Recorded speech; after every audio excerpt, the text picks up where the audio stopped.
set. So this is Sunday the 10th of October, and last week I was at Getz at Milton Keynes and it was absolutely packed out. I think today is going to be a little bit more relaxed and not so full of people by the look of it. If I just swing you round gently, I hope you can see, you know, there's the cars parked and we're 10 minutes away from going in, hopefully. We'll come back again. So I'm at the Preserve Railway behind me. Good morning. And today we're going to have, I think, something quite a bit different really. We're going to have full-size steam trains and model trains all in the same venue. So hope you'll enjoy it, and let's see how the day transpired. Cheers everybody, see you in a minute. Bye.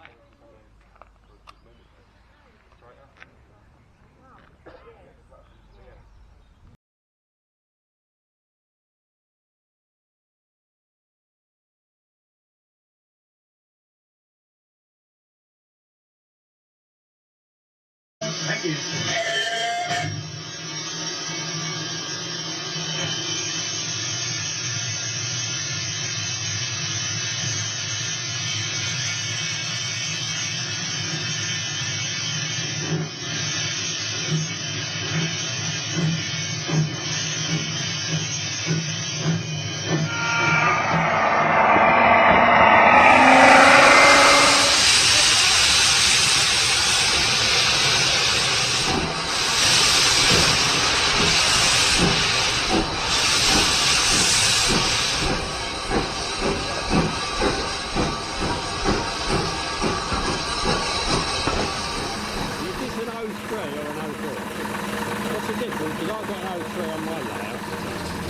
Introduce yourself. Yeah, my name's Isaac Burneyhoff. I'm the operations manager here at the East Anglian Railway Museum, and I'm the driver of the Class 04 today. I noticed you've got driver on your jacket. Yeah, that's it. For those who don't know. Yeah, it's a lot nicer than my one, and I made that out of cotton together last week. Really. Well, we're doing the taster for a tenner today, so we're a little public appearance.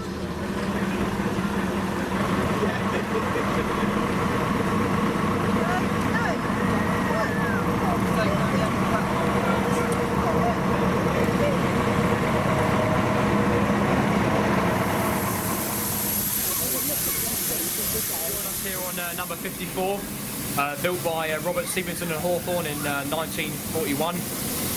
Number 7031, worked in Corby, Croy Works, just exporting all sorts of fossil fuels and minerals and all sorts to then be transported to other. The wind. Oh right, yeah. Yeah, it's one of those things where you think that on a cold day it would be nice in here, but you tend to find that the wind will drive through and it will still be cold, and then on a hot day it's obviously far too hot because you don't seem to have the wind movement, so it's always, you're always moaning, you're either too hot or too cold. It's never, we're never happy, are we? No, really? I don't think it's never perfect, no. Yeah. But you enjoy it? Oh, definitely, yeah. Well, there yeah, we are. very much so. That's what matters, isn't it?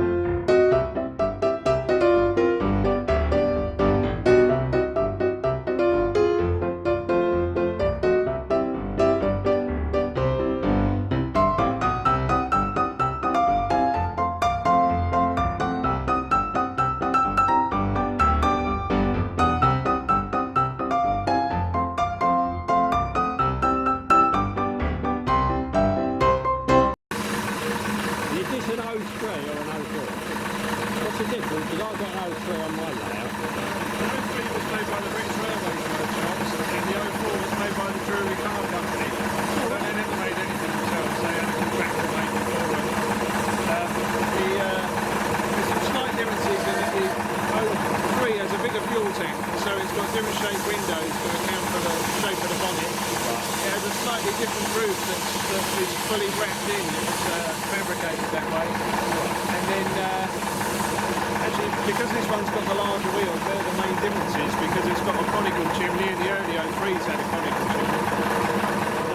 They get the bigger wheels, make the gearing different, doesn't it?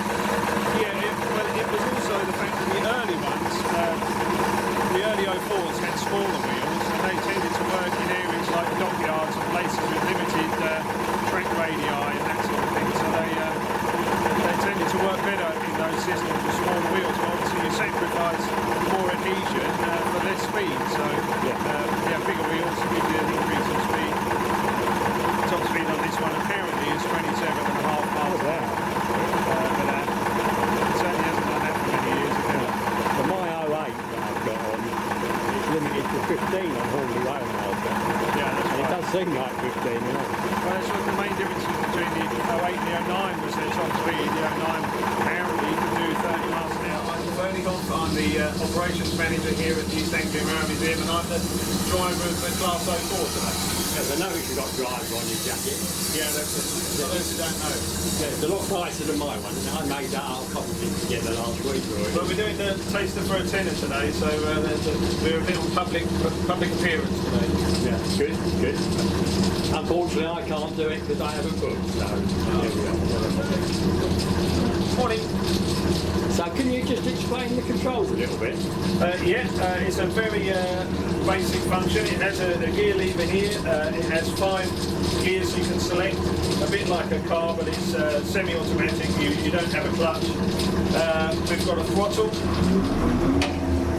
We've got a direction lever which changes the final drive to forward or reverse. Unlike a car, it goes the same speed in both directions. We've got a train brake here which will apply vacuum brake. We've got an engine brake which is a straight air brake onto the wheels of just the loco. And then across the top we've got the horn, which is a whistle on this engine. Very good. And what do the dials do? Well, they tell me a range of things that I might need to know. Here we've got the control reservoir, which is the air pressure to drive the controls of the engine. Here we've got the vacuum brake gauges. It tells me how much is in the pipe that actually puts the brakes on a train. It tells me how much is in the chamber, which charges the brake pipe. Here we've got the air brake pressures, which is my main reservoir, which the compressor of the engine builds up. And this one here is the actual brake cylinder, so you'll see the needle move down or up depending on how I apply the brakes. Over here we've got the oil pressure. This here is effectively, it says tachometer, but it's kind of a revometer. It tells me how fast the engine speed is. And here we've got a very optimistic speedometer which says 30 miles an hour. But this will never get up. No, it never can reach that. And it tends to wobble around all over the place. More of an engine speed predictor than it is anything else. Oh, gives you a rough idea. A rough idea. It tells you at least which direction you go. What about the one down there? This is our fuel gauge. It tells us we've just got about 52 gallons at the moment. Oh, right. And It's only enough for today. Yes, and how, in a normal operation, how long would 50 gallons last? Any idea? Oh, days and days. I mean, you know, it depends how many days you run it, but there's certainly a good. If we use 10 gallons in a day, it's more than I would expect to use.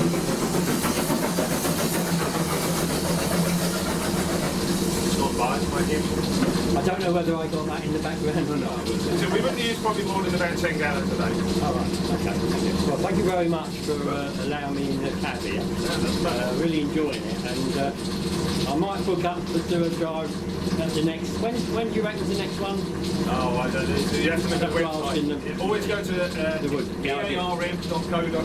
Yeah. I've been looking at this for the last, well, even before beginning of the year, I think, and you know, I go, oh, I'll do that, and you don't know whether it's going to be cancelled or anything, because loads of them were, weren't they? You know? Yeah, that's right. Yeah, we're pleased to be pretty much fully open and running now. Thank you very much.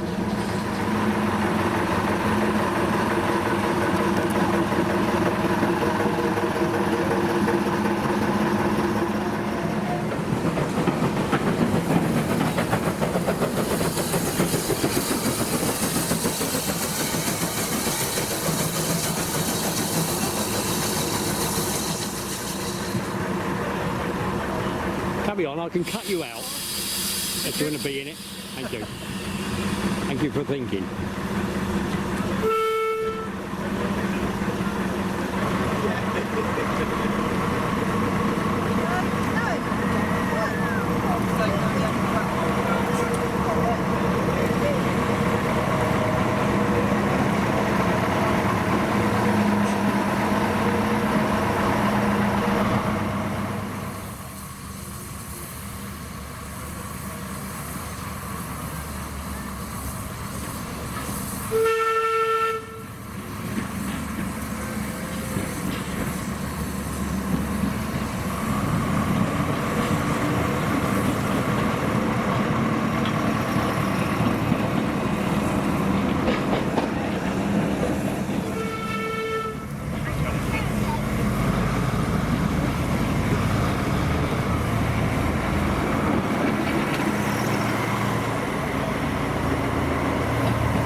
Good morning. I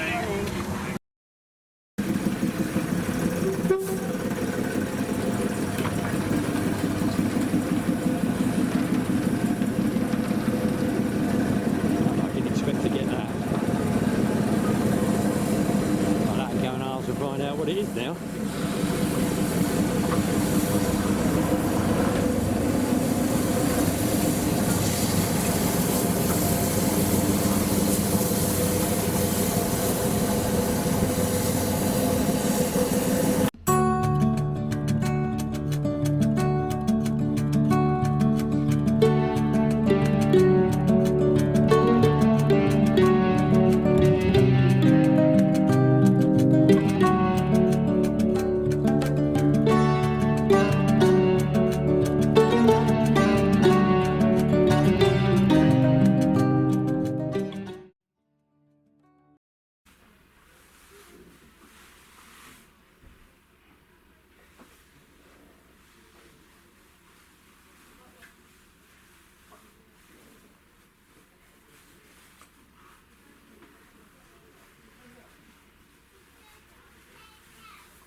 Join us here on number 54, built by Robert Stevenson and Hawthorne in 1941.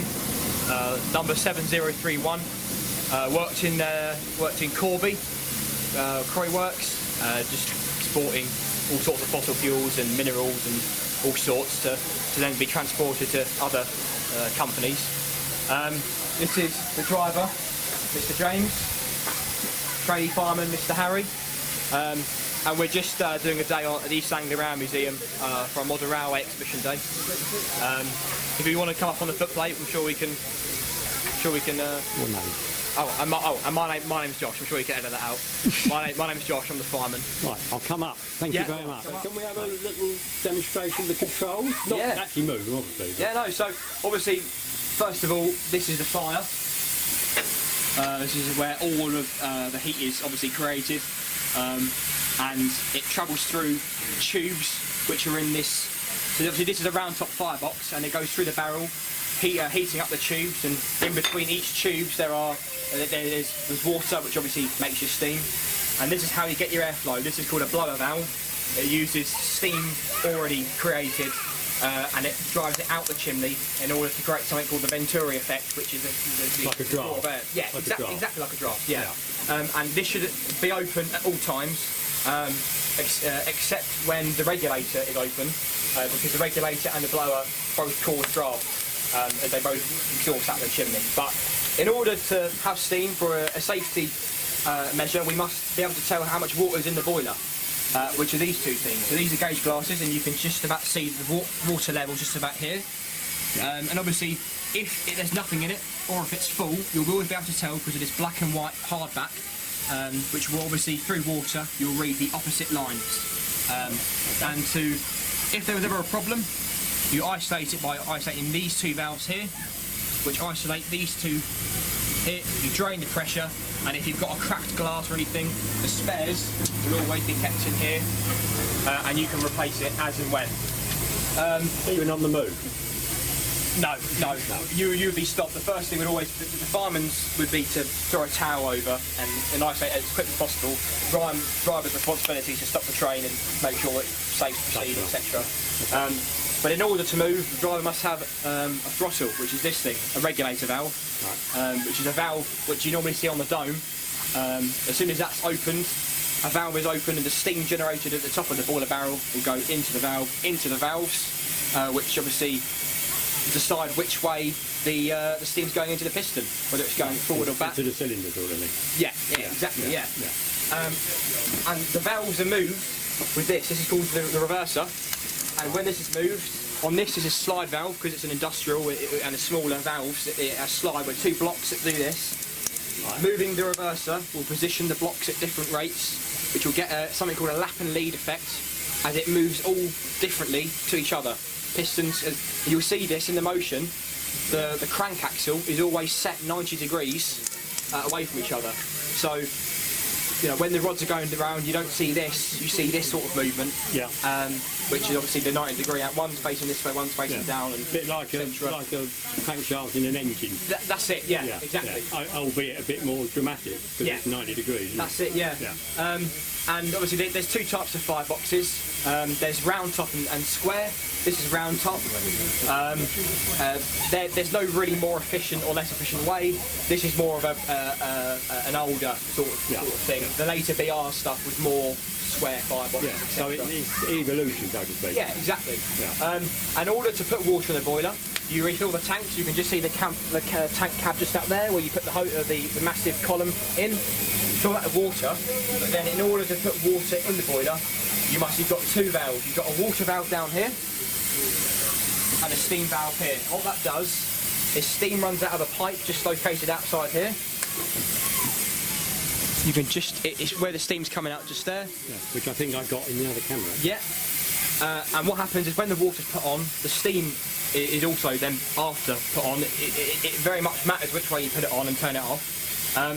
And the steam forced it through a one-way valve through tiny small tapered cones, which obviously means it increases its velocity and goes into the boiler, and obviously won't come out because it's a non-return valve. And it's got one on each side. The fireman side, driver side. This is the driver side because it's also got its brakes. The locomotive has always got 3 brakes. You've got your steam brake, your hand brake, which is this one here, just like a car. Wind on, don't you? You wind it to screw, and your air/vacuum brake. So this is fitted with a vacuum brake, which is created with this valve here, which is same system as an injector. It's still steam through a cone, but it draws air out of vacuum cylinders which are on coaches. Right. So it's basically a train brake. So instead of having the loco brake just by itself with all that weight behind, which would just be these 2 brakes, you've got one whole brake that operates the whole train, which is this one here. That brass one just there. And you'll know when it's applied because it hisses at you. And pressure gauge just up there. We're almost at the red mark, so you might see the ejector put on very, very soon. Yeah. Steam heating, we've got some coaches behind us, so it's a fairly... Very civilised, isn't it? Exactly. It was nice in there, even with the window open. Yeah. And the driver will always keep an eye on this. He'll keep an eye on everything, but that's his brake gauge. So a train would always, or a loco would always generate 21 inches of mercury, unless it's a Western where it's 25. That's them to be different. Sorry? That's them to be different. Yeah. However, the Western regions did everything different, but we've always found it's the better way. Other than this on this manifold here, it's just other isolations for your whistle. The one at the top isolates everything beyond the manifold, so everything on the manifold gets isolated by the one at the top. Okay, right. There's one last thing to do then, isn't there? Oh, the whistle. Yeah, this is kindred. Lovely. Well, thank you gentlemen very much That's okay. for allowing me in here in the first place. You're more than welcome anytime. I can imagine trying to do this on British Rail. Yes, yeah. Well, mind you, locos would have been a lot bigger then. Having a tender is like, and going backwards is like having fresh aircon in the back. Yeah. It's lovely. It's snug, isn't it? It's snug, you know, especially with 3 of you working. And it's a teamwork, isn't it? It is, yeah. Everyone works as a team on the engine. There's always banter. Everyone's always happy. It's always a good day.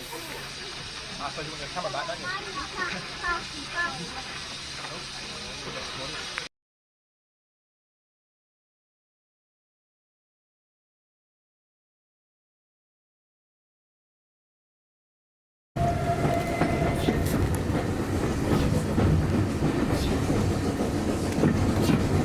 This door don't open. Thinking about it.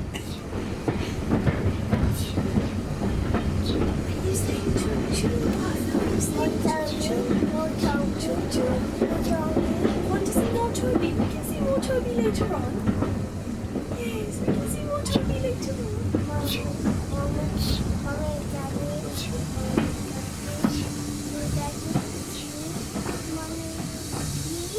Yes, we will have more rides. Don't worry, we can ride as much as we want today.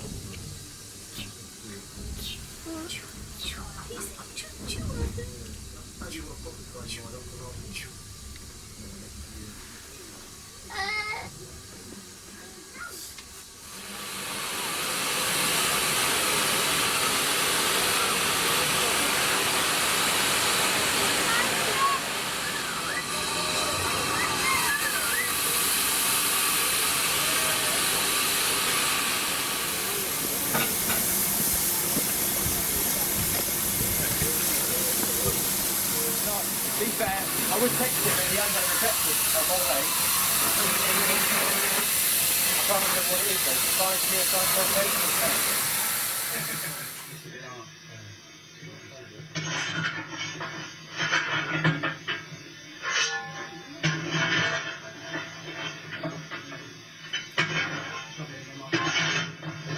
Harry, there's a gentleman that's slightly older than you that looks like you. Right, okay, thank you.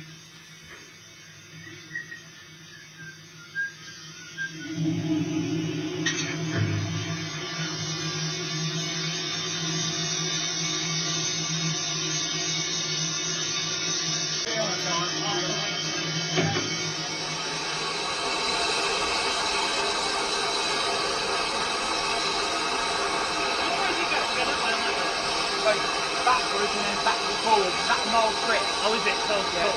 That's It runs frequently though, so there'll be another charge. Oh, cool, excellent. Yeah. That sounds good, yeah? Yeah, cool. We'll just watch it. So it's like this. So it's gonna go back that way and then Am come I in back. your way? Sorry? Am I in your way? Tell me if you All the way. And more.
add more rides. Don't worry, we can ride as much as we want today.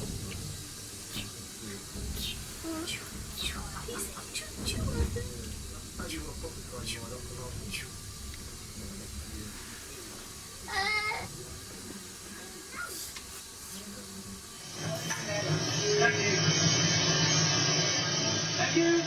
Here we go.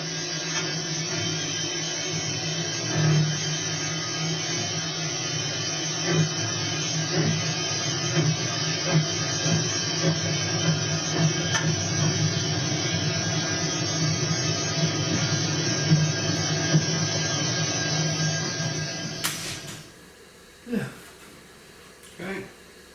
Nice satisfying clunk. Really nice. Yeah. Okay, I'm going to cut all this together. It's been a monumental job. I had enough on a model railway. Oh, right, yeah. Well, especially the way I do it. Yeah.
Thank you. Here we go.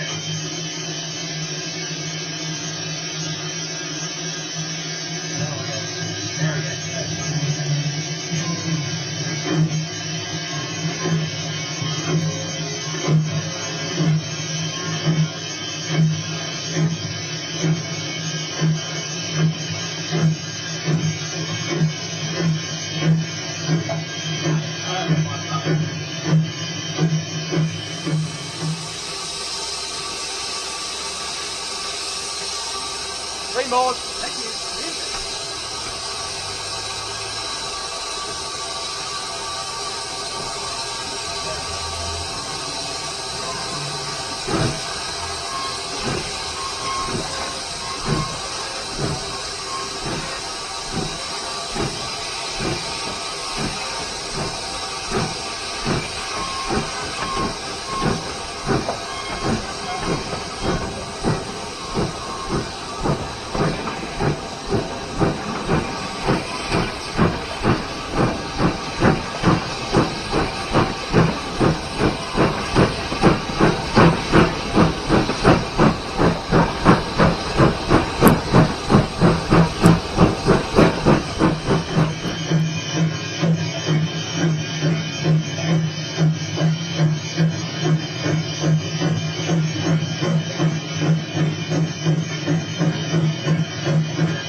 Hello, my name's Gordon Humphries and this is Gosfield Yard. It's a O-gauge layout, 7mm to the foot, and it's nothing in particular, but it's sort of southern eastern region shunting layout really, with a good shed and a little permanent way yard. And we run green diesels mostly, or we can run steam, depending on what sort of period we decide to choose on. It's about 10 metres long in scenic area, with about an 2 metres, 8 feet of filler yard to carry all the stock. And we generally run goods vehicles with the odd small DMU or rail bus coming in. And as you can see from the footage, it's a nice substantial layout.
I've only got 4 out of 37 that I haven't got signing of varying degrees, Hornby's, CTS.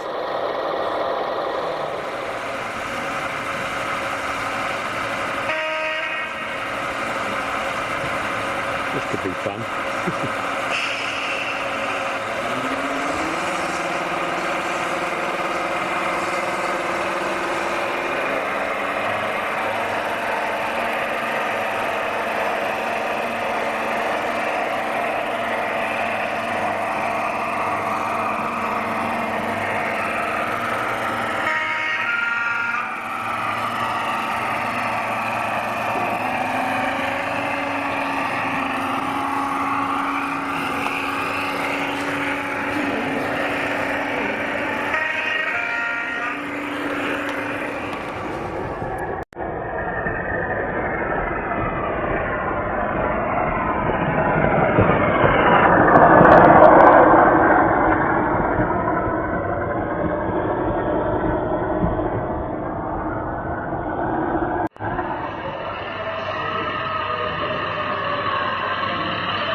But I know that bus, or what I'm saying, is running.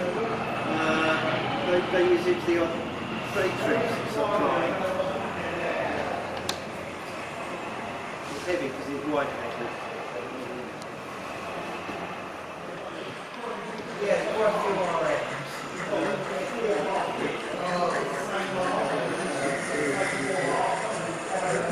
RMs.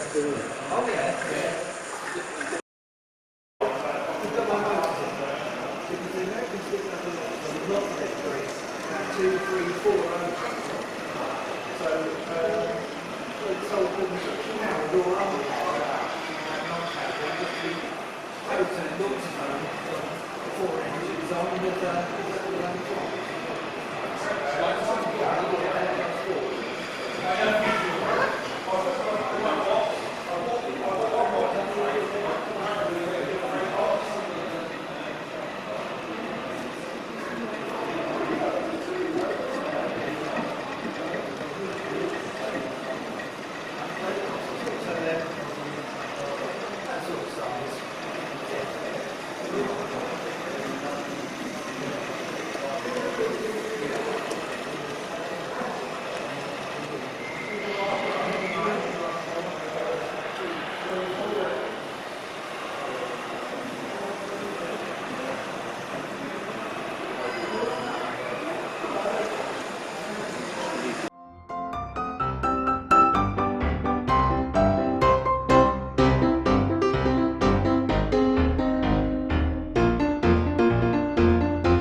Did you do this as a proper job?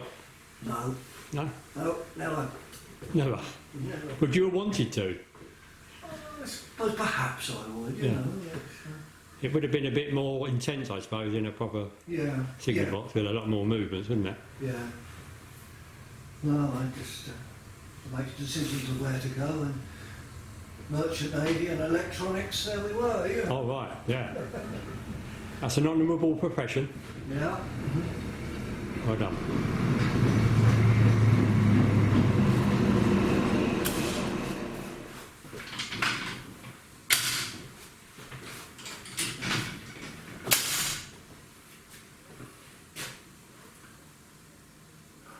What's the idea of the rag? Is it just to protect your hands from... Yeah, well, these can get very cold, particularly in the winter, Yeah. and the oils and sweat from your hand can make them go rusty. Oh, right. So Okay. that's Oh, the right. signals. The black levers are points, and the blue levers are point locks. Right, so once you've changed the point, you lock it so it can't move. Yeah. Right. If you're going in the diverging direction. Yeah. Right, okay. The white ones are just spare, because this is not a designer signal box for this position. No, it came from Mistley. That's right. Mistley, Well, I've been through Mistley on the train, you know. Yeah. I live in Harwich, so Oh, right. yeah. And apparently you've got a photo in here of it on the being delivered. I was Yes. told it came by railway, did it? Looks like it. Did it? Looks like it. There's a usual shunter, isn't it? And it's on a flatbed. Yeah, I may move it. I've got a funny feeling it come by road, I'm not sure. Right. Perhaps it was on the rails to get it to here. Yeah, because Yeah. there's a big crane. Yeah, Yeah. there's a Yeah, Catlin yeah. crane, isn't there? Yes.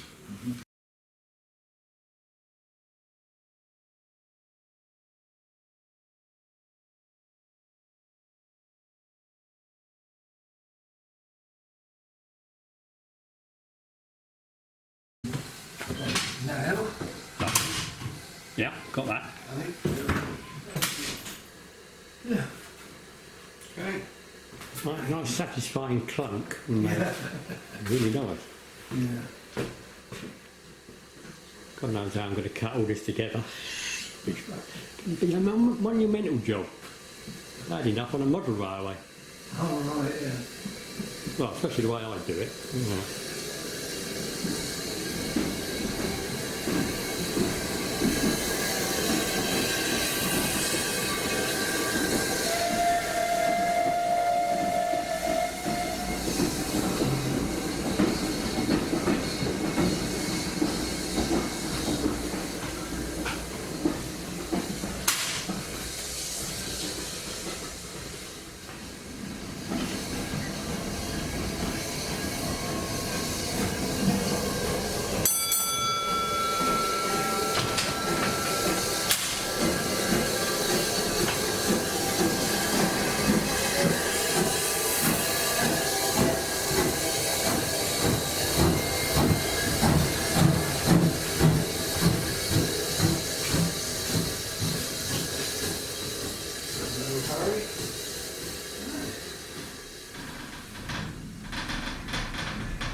I didn't expect to get that.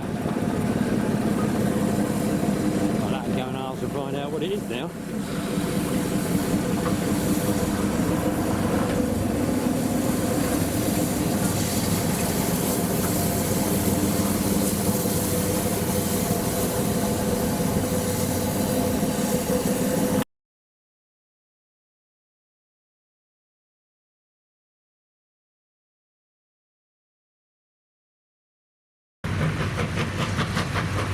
The fabulous day so far.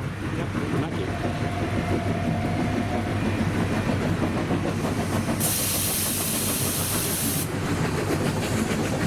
Hope that sun doesn't come out.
I think I'm going to call this a day here because they're going to take a while to get that back on the tracks, aren't they?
day, and I've had a good, I don't know, I've been here since 10 o'clock and it's now sort of 3, and packed so much in, it's unbelievable. But I've had a really good day, really good day, and the enthusiasm of the people concerned comes through, and absolutely magic. So I hope you'll like what I've filmed for you, and comments would be lovely, really would. Do you like this sort of thing? Cheers everybody, cheers, bye.